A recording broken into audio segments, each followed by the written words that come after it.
him kind of playing confidently, Robert. We saw a bit of a lull from him for those 2 games. He got the job done with a draw in the last one, but after a fast start, he quieted down. Now he's out for blood again. It's like we're back to the very first game that we saw today between them, where it was a peace sacrifice for 3 pawns, and then Magnus, he went wrong deep down in that game where he had only one way out. So you see a4, here comes the pawn storm from the white side, but the problem is the attack isn't clear.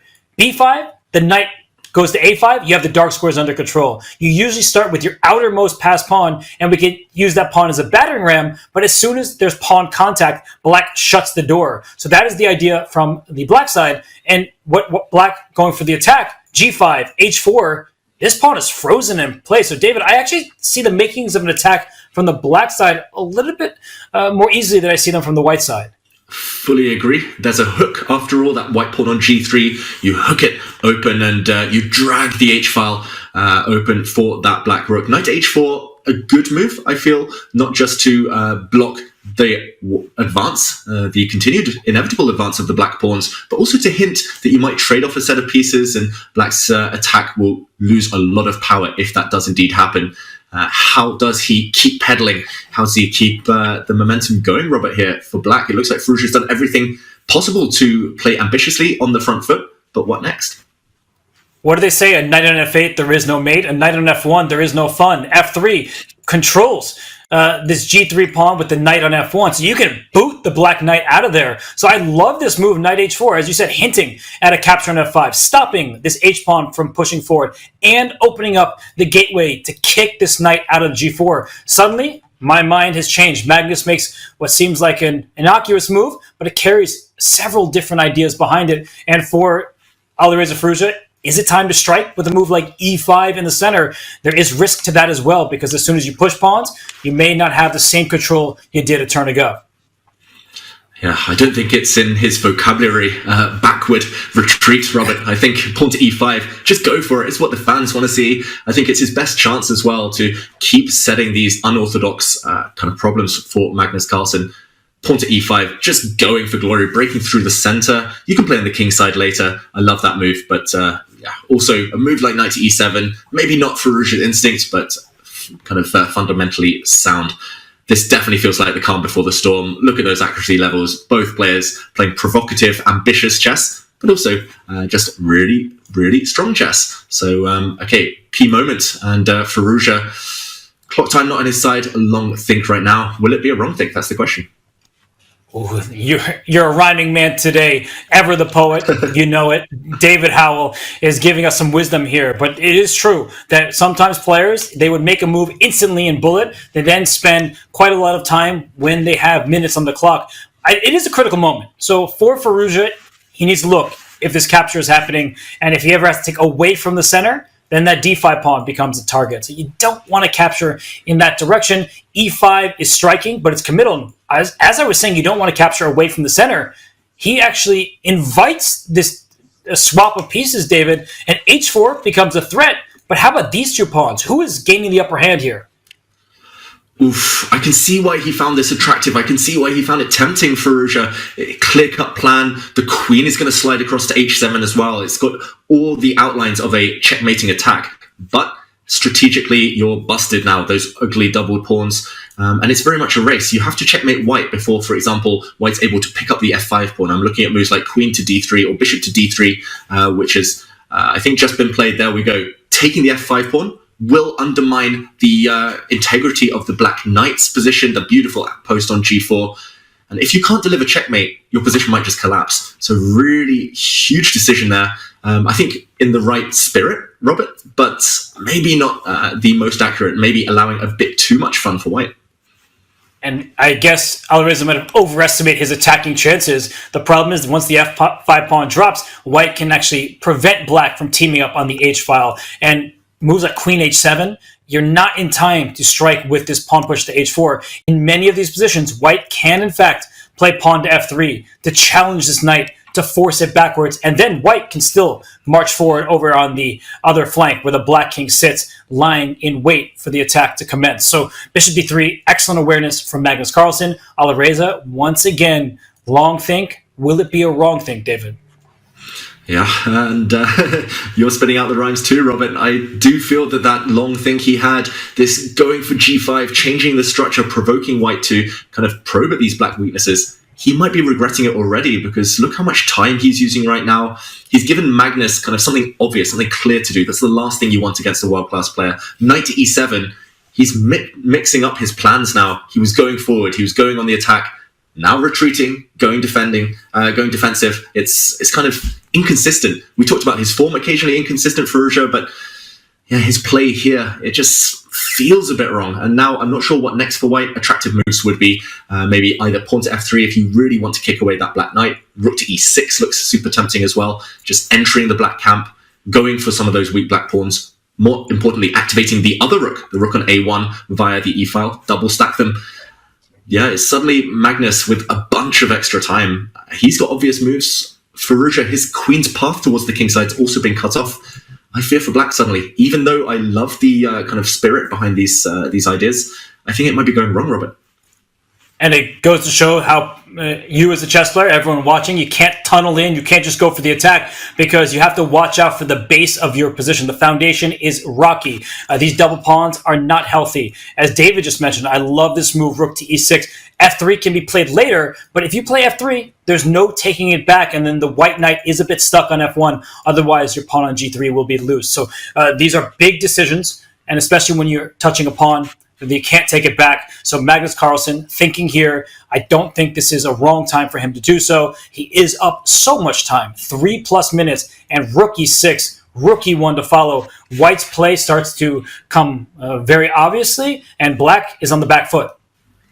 Yeah, I think Magnus here, he's just calculating what would happen after a move like rook to e6 if Firouzja just says, okay, I've had enough build-up, now it's time to actually enact my real plan. Pawn to h4, blow open the h-file, and some stuff to calculate there, I do admit. So I think very wise moment for Magnus to pause. He's looking into the future, trying to read Firouzja's mind, trying to calculate with clarity exactly what he should be doing. But the eval bar here, I think, Robert, to be trusted. We sometimes don't say that in these complicated positions. It does feel like white's got enough control. I don't see the attack yet. I don't see black breaking through in time, because white's kind of going to gain tempi. White's going to gain a lot of momentum, hitting that black knight on e7 first of all. And this question mark here, I think it's really about the move 2 turns ago, that g5 pawn push. At this stage, it's difficult for black to play. Now the knight is kicked. It goes back, and both of our plans, David, kicking the knight and bringing the rook in for white to attack this loose pawn on f6, rook e1 next. The harmony is there from the white side. And now h4, it just looks even less potent, because the knight is on the wrong square. This knight on the rim is dimming black's attacking chances. That rook needs an open file, not a pawn and a knight in its path, especially if all of these pawns start collapsing on the king side over here. I think that black is in some trouble. Yeah, definitely in some trouble. And again, it's all about that momentum. It's all about the initiative. You want to kind of be consistent. You want to keep throwing things forward at your opponent. As soon as you step back, give your opponent time. Yeah, Magnus now reasserting control. And pawn to f3, that move I wanted to mention, it did lose a bit of the eval, at least according to the bar, but makes Magnus's plan even more simple. It makes the black knight feel really clunky, really clumsy, and big threats now, hitting that black knight, kicking it to c8. I don't know what the rhyme is for the c8 square. We've talked about f8, f1, Robert. That black, I'm not going to call it a Steve, that black knight. Yeah, that knight c8 might seal his fate. You're moving backwards when your whole plan was to unleash an attack. Where is that vicious onslaught? Where are you going after the white king? That white king, it's tucked away right now. And moves like h4 in the near future, I could probably just grab it as your knight is loose on h6. So there has not been this happy coordination of pieces for black. The ideas, they haven't been kind of in combination with one another. And now white is the one who is first to the attack, carving out light squares, and only white has a light square bishop. If you play b6 here, there's going to be future problems on these light squares. If you take, you're opening up a file in front of your king. David, this is as unpleasant as a position can get. Ugh, yeah, he does play b6 out of necessity more than anything there. And I don't know how he does it, Robert. Every game, win or loss, Magnus somehow installs a pawn on h3 or a6 or h6, just those alpha zero type of ideas, Magnus is obsessed, and he gets a lot of success from it. Look at the white knight now. This is a real steed, a real stallion, jumping forward, hitting the d5 pawn. And it does feel like black is already on the brink of collapse. I'm looking at the clock, I'm looking at the board, and it's all going wrong. Queen d7, he's just inviting white to play the move he wanted to last turn. Knight takes d5.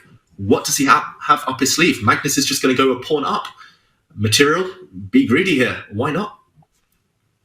Greed usually isn't good, but in this particular position, I think white can snag the pawn, and Magnus Carlsen successfully does. So the pawn is captured, and wow, what a move from Alireza. Knight to e4. Magnus, he doesn't seem particularly impressed. I don't think he believes in it, but what an idea from the 20-year-old player, Alireza Firouzja. He has disconnected these white rooks from one another. That means that queen takes e6 can be played if white just tries to grab a quote-unquote free piece.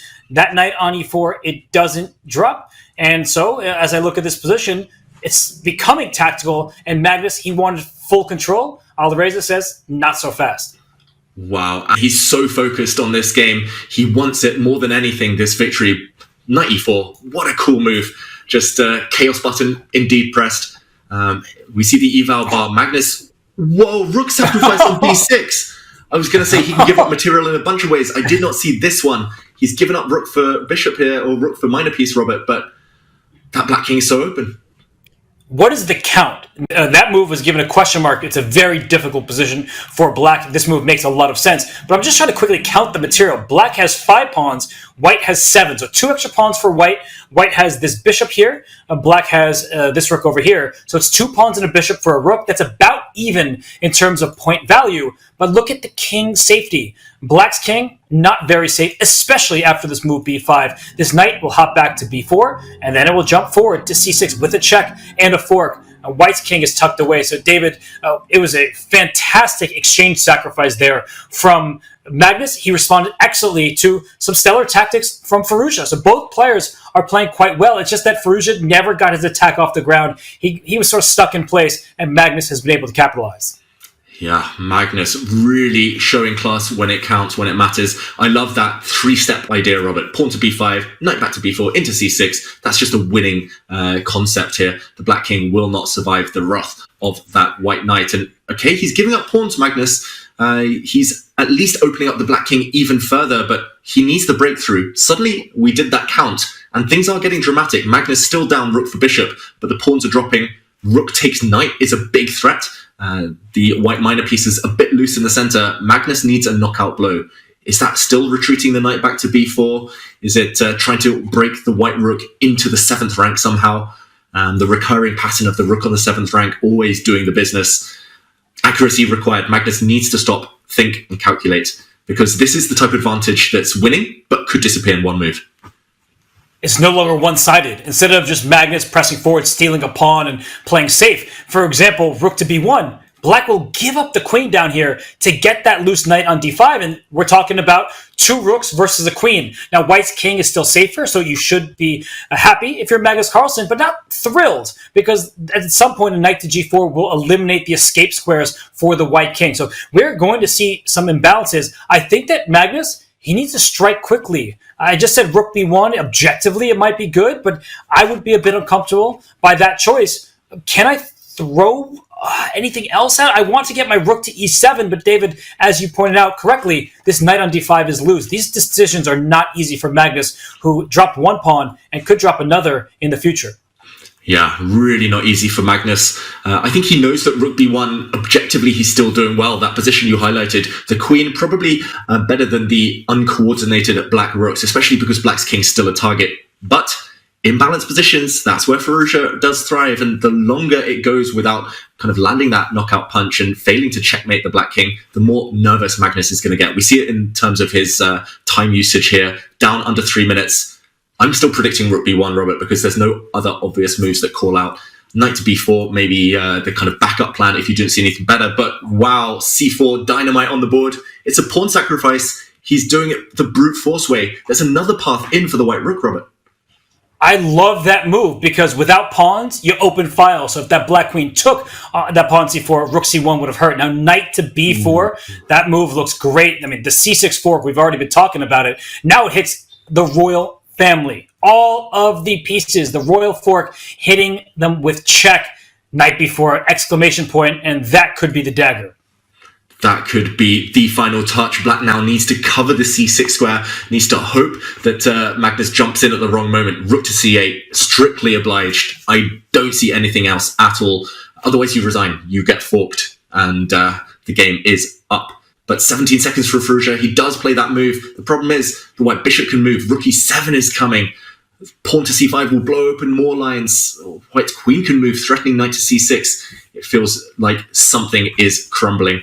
Look at that poor black knight. All of the rhymes we come up with that we talk about really kind of applicable, really relevant right now. Black's defending with only a king and queen. It's not going to cut those. Almost game over.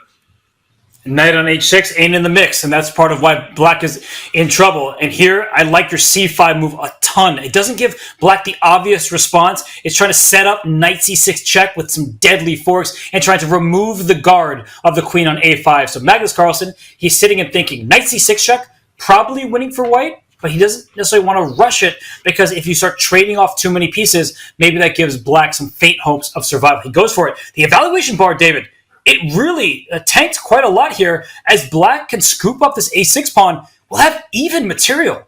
Wow, it plummets. Magnus, he knows he was winning, or he knew he was winning, but he cashed in too soon.